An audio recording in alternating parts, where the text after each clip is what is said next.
জামাতের আমির বলেছেন ওনারাই দেশপ্রেমিক এবং আর্মি দেশপ্রেমিক।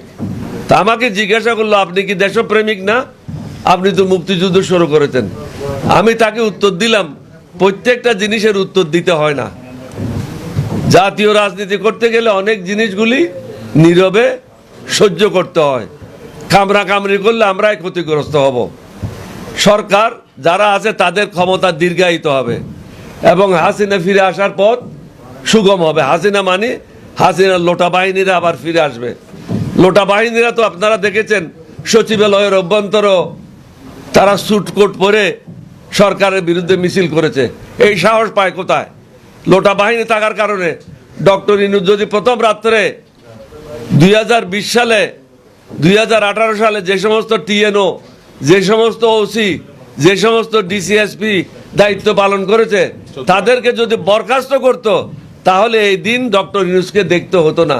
তিনি নিজে নিজের জন্য বিপদ ডেকে এনেছেন।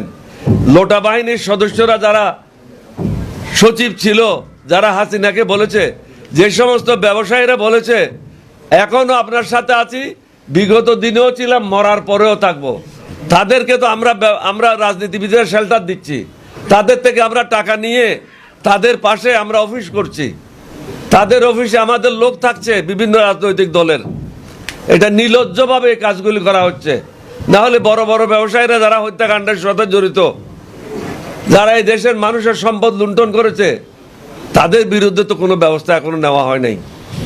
কোনো বড় ব্যবসায়ী যারা হাসিনাকে বলেছিল মরার পরেও থাকবো, অর্থাৎ দোজখে যাবে হাসিনা, তার দোজখেও থাকবে। তো এই দোজখে যারা থাকবে তাদের জন্য কি ব্যবস্থা করা হচ্ছে? শুধু জেলে নিয়ে গেলে হবে না, তাদেরকে আধা ঘন্টার জন্য উল্টা লটকাতে হবে। উল্টা লটকায়ে তাদের কাছ থেকে টাকাগুলি উদ্ধার করতে হবে। এই টাকাগুলি কাদের?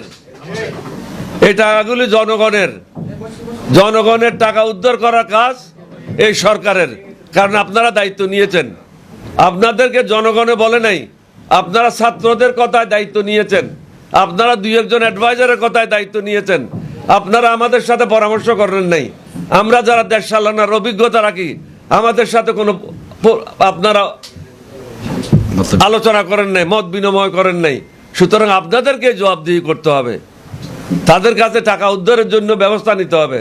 এখন তো আমি জানি তারা 2-3 ঘন্টা টেলিফোন ব্যবহার করে হাসিনার সাথে কথা বলছে, ভারতের সাথে কথা বলছে, আওয়ামী লীগের যারা লোটা বাহিনী সচিবালয়ে আছে তাদের সাথে কথা বলছে, বিভিন্ন জায়গায় যারা আত্মগোপনে আছে তাদের সাথে কথা বলছে, বিভিন্ন জায়গায় আন্দোলন এবং ক্ষতিকারক কাজগুলি করার জন্য, গুপ্ত হত্যা করার জন্য তারা ব্যবস্থা নিয়েছে।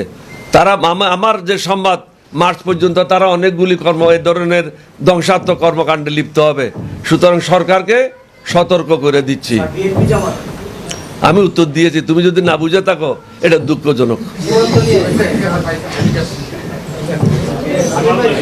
আর কোনো কারো আছে?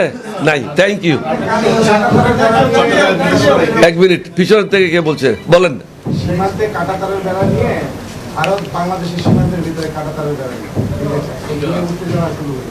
কাঁটা তারের বেড়া ভারতকে আমরা এটা বলবো, আপনারা মনে করেন না আপনাদের দেওয়া নাম বিজেপি আছে, এটা এখন বিজেপি না, এটা এখন বিডিআর।